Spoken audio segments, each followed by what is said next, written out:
Welcome to Anecdotes for Success with Matt and Paul. Storytelling is an art form, emphasizing the value and learning that is created through personal experience. Our purpose is to share these stories and experiences with the listener. Everyone has a powerful testimony. Let's use them to level up to our best life with truth, meaning, trade-offs, and perspective.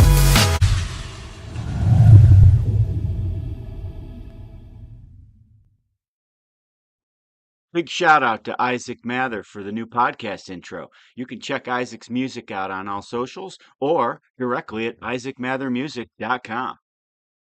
Here we are. Another trying to find the time is an adventure in itself, but that's okay. That's a testament to what we're doing.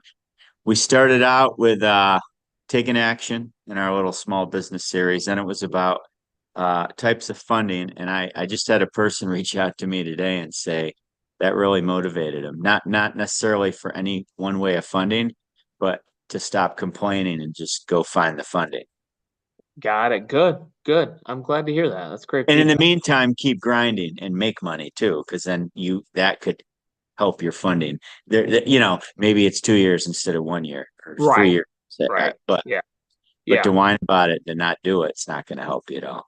Well, there's nothing better than funding that you don't have to pay back because you generated it, right? Whether it's, pay back, whether it's to a lender or through equity you have to give up, right? To an investor. So, we didn't talk about it a lot last time, but I took my students up to Market Street. We always meet with this one entrepreneur, typical guy, engineer turned business owner, retail and real estate person, right? Yeah. But almost out of his 7 ventures, 6 of them have been owner financing. Like the first store he bought, that owners were looking to get out. Okay. So the deal was he pays them rent to own, basically. Okay. And then if you default on a payment, you lose it all, and the store becomes theirs again. Yeah. It seems to be that's the most common way. Yeah, it is. It seems to be. I mean, I do have some experience in that as well, and that I'm on both ends. On both ends of it. So I feel like it's a nice retirement for the business owner or passive income, and then there's no risk really.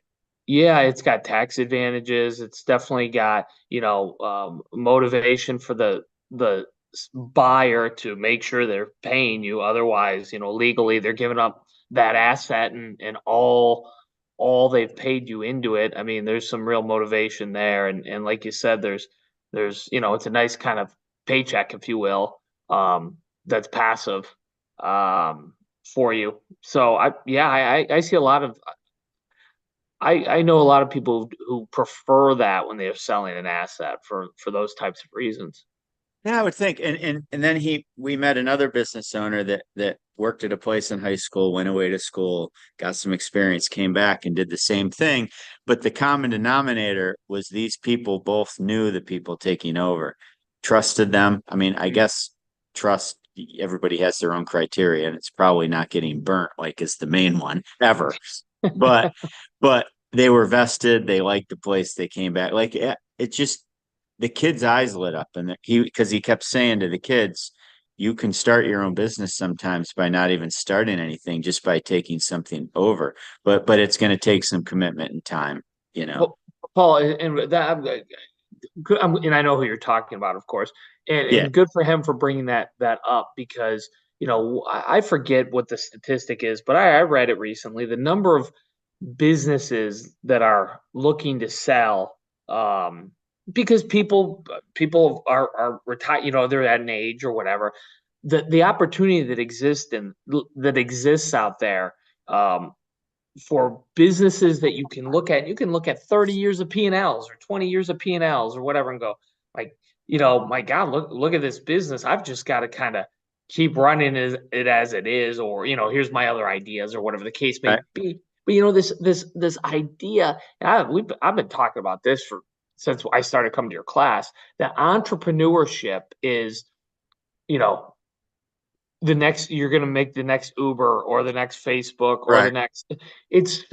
Those are wonderful things, and and we're glad we have them, and good for the people who come up with those. That's not what most entrepreneurs are. Most entrepreneurs are business owners, real estate, these service businesses, retail, quick service restaurants, breweries, on and on and on. That, that really, that's the backbone of it. That's what most of them are. This idea that you have to be this, and I always used to think this creative type who's going to come up with this next great idea. And I was intimidated because I'm like, I don't have ideas like that. My mind doesn't work like that. I can't be an entrepreneur. And fortunately it dawned on me, no, just look at, operate the business successfully and understand your numbers and how to operate. And that's what entrepreneurship is for most people. So there's like there's two different mindsets, two different types of people in many ways. And I wish we talked more about those examples than this idea that you're going to invent something. When time frees up for me in a little bit, we'll get some. That'll be my focus, our focus. I mean, you do it too sometimes, to get guests on that run these small businesses or create these little empires, or didn't even think they were going to be an entrepreneur, went to school for something else, gained valuable experience, right? Yep. But at some point, they just said, "Let's do it." No doubt about it. And you know what? I just read an article. I think it was Wall Street Journal a couple weeks ago, and it's you know what the new millionaire class is coming from? Plumbers and HVAC business owners. Yeah, like I believe it. Of course, exactly. Go call one right now, and number one, I dealt with one this summer. Yeah. See how busy they are. See what the demand is there. Try to do what you need to do without them. So the values there, and there's not enough of them. You know what I mean? So like, you know what that is in a marketplace, in a free marketplace? That's a recipe for tremendous profits and high margins, because good luck without them, right? And I know from some other things that I'm kind of have involved in, that there's private equity is flooding, especially into the HVAC field. And because the margins are obscene, they're 30, 35%, maybe more in some cases. For every dollar, that means you're putting 35 to 40% of that in your pocket, and to give it some perspective, I think the grocery industry is 2 or 3%. The restaurant industry tends to be 10 to 15% generally.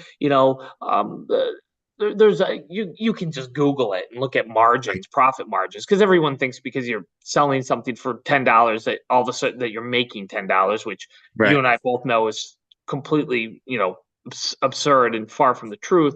But if you're in the HVAC world, in many of these cases, and a lot of these service industries, you might be putting 35, 40%. I was in a business before we were putting those types of margins in our pocket, profit margin. So, those things are out there. And, again, you and I have talked for years about, the whole is college worth it kind of conversation. And this is just the natural progression of what happens when everyone gets pushed to colleges. We don't have enough people in the service industries, and how the market will correct itself. This is a market correction, right? And what will happen next is the HVAC and plumbing and service industries will get flooded because there's so much money available there. And what will that do? That'll drive down costs because competition will be there. And it'll increase innovation. And it's why the market system is just such a beautiful thing. But it does take time. Yeah, I mean, college is a business in itself, because in the 40s, 50s, 60s, you get baby boomers and people coming back from war, and that's how you better yourself, which of course it is. But now, boy, you have to be very specific in what you want to use that time and education for. It's still necessary. We live in an information age, right? But a lot of it can be taught right on the job too. No question about it. Certainly in some of these fields, and there's a lot of people who would say that, hey, I've got a degree, I've got several degrees, but I didn't learn anything until I got into the job, in terms of doing it. And now they may not have gotten into the job without that degree, and that's very fair. And it depends on the career and those kinds of things. But it is an interesting time. All right, so it kind of our topic for the week now that we have just a couple minutes left, which is okay. Why? So my wife and I have had a lot of fun these last couple months, and we love this. We have long-term plans. No doubt in our mind, we won't succeed for a lot of reasons. But it's funny the occasional jab people have given us. Mm. Oh, enjoy this now because it's the honeymoon stage. Lots of people are coming. Sure. Maybe Yep. I get that. And that's going to be our challenge to keep that, right? Yep. Other people come up to me. Well, I was talking to so and so that has a business, and your model can't last. You just can't have these numbers. And I just laugh why people feel to spread the news, and I just look at them. Well, we'll see about that. So my point is, why do you think people say that, and why? And it is a fact. What? Well over half of new businesses fail within 5 years. It's probably over 75%.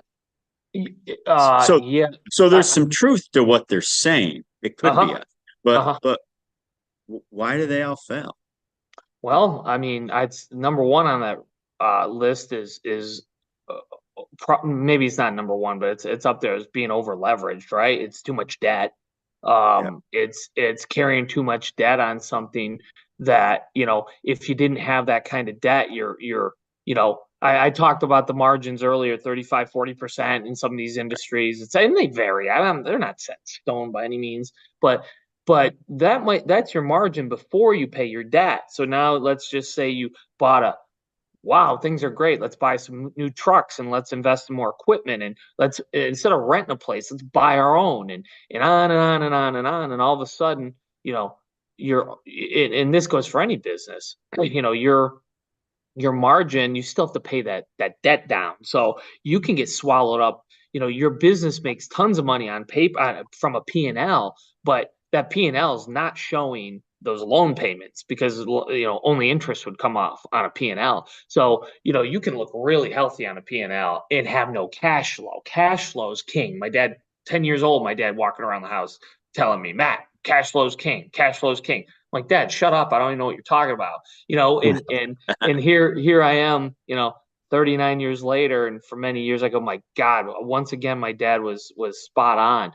So that and being leveraged. The other thing, Paul, too, that I see so many times is people, they don't understand their business, they don't understand their numbers, and they do X amount in sales, and to them that's money they get to spend. They've never had the cash flow comes in, and it's going in their one door, and hey, it's vacation time, it's boat time, it's new kitchen time, it's indoor pool time, it's personal expenditures too. That's another thing that gets people, that they'll just spend themselves out of the business, and that's very common.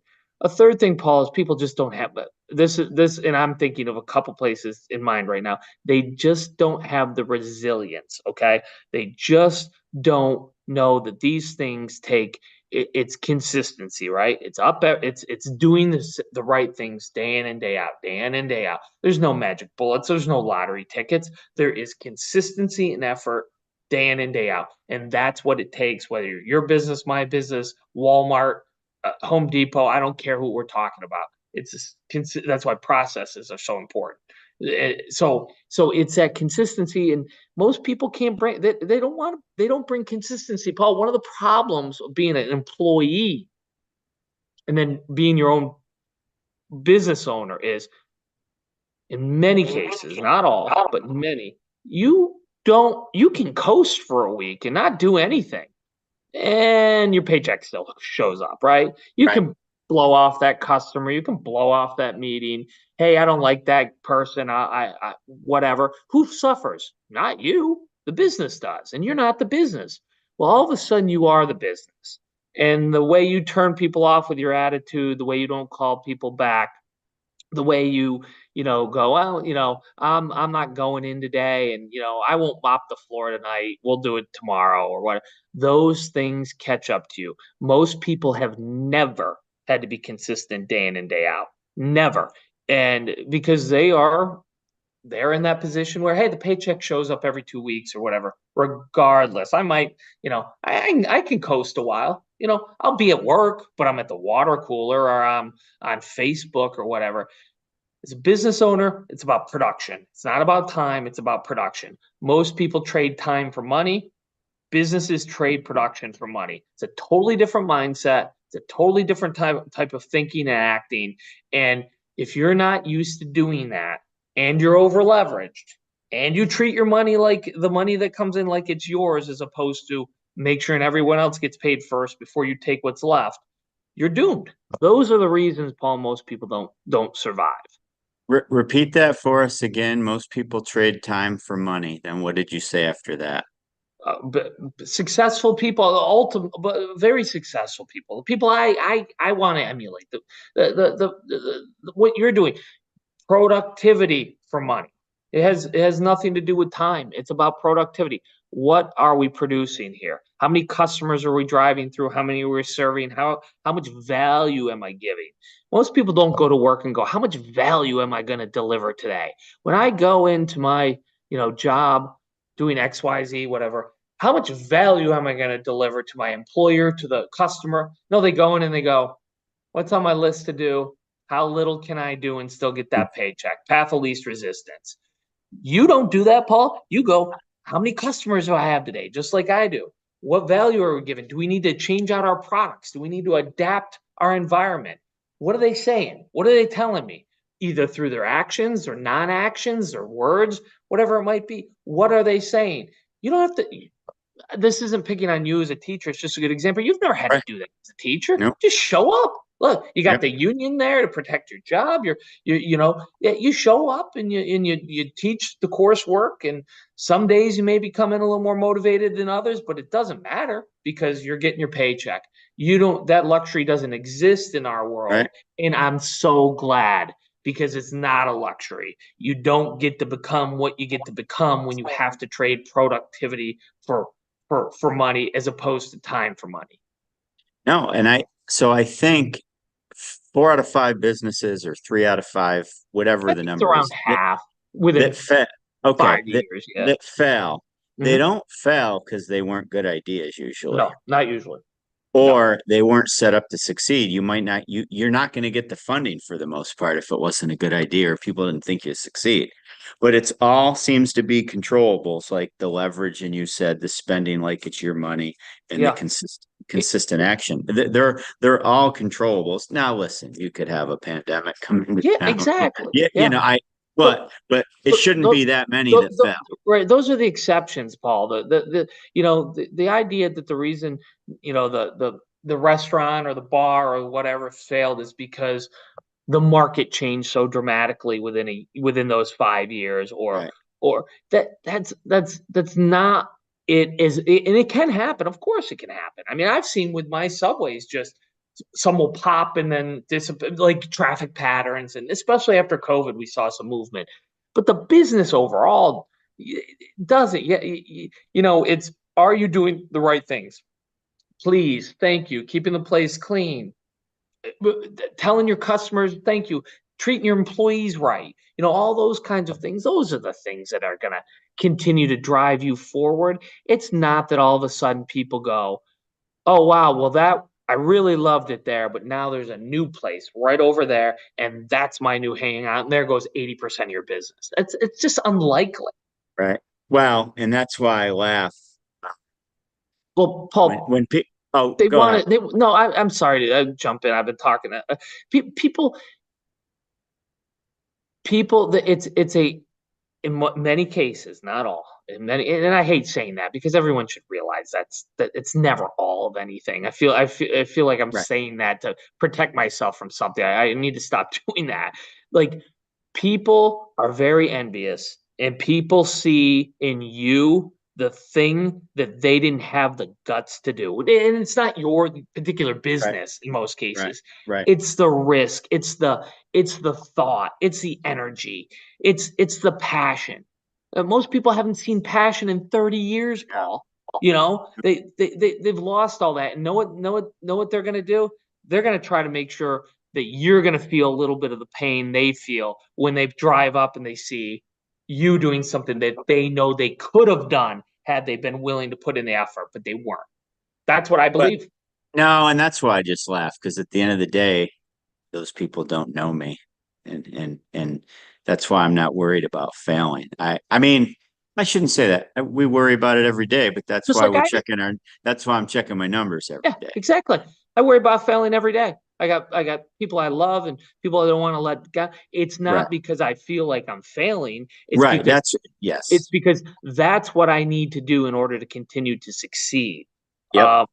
I don't have the luxury of just coasting for a month and then collecting the same amount of pay that I normally would get. And neither do you or does any other business owner. And that that that thing on your shoulder or in the back of your mind is what makes winners and what really drives people to be the best they can be, and whether we're in business or anything else. But I don't get to be the best I can be if I'm just comfortable. I don't get it. I don't. In No. walking in other people's businesses who've done things I've never even done and seeing if I can get under their skin. That's not me being the best I can be. That's fear. That's envy. That's disappointment. That's jealousy. That's all those things. But yeah, Paul, you should be afraid every day to some degree. To some degree, Yeah. Right. just like I am. Just like I am. Right. But it's doesn't stop you. It doesn't paralyze you. No, well, I'll get to afterwards, but I'm starting a new business with someone. We got going. We're working. We did it. We're doing it today, or we got the LLC going and the financing and all. Like it's nothing major, but like that'll tell you how paranoid I am. Like, hey, I don't know how it'll do, but I believe in it, and I think it'll be fine. But I'm not gonna sit on the sidelines like most No. people and then go in and criticize other people doing what you're doing because of my disappointment in myself. And that's what it Well, is. I'll end with this because it's getting time. But most people want to work or even have a business so someday they don't have to do it anymore. Successful business owners and successful people in general don't really stop. They just pivot. They do other things, try new endeavors, maybe sell some off. You don't stop because that's not fun. That's not fun. Exactly. That's not Yeah, what I'm built for. It's not what I'm here yeah. for. And I And, don't think anyone is. That and whether it's it's but I'm that's here the to do. resilience you talked about too, that you're gonna keep going, keep going. If people are doing it just so someday they don't have to do it, well, when's that time? I, You're gonna I don't know. you I'm know. not the guy to ask. All right, man. Until next time. All right. See ya. Bye.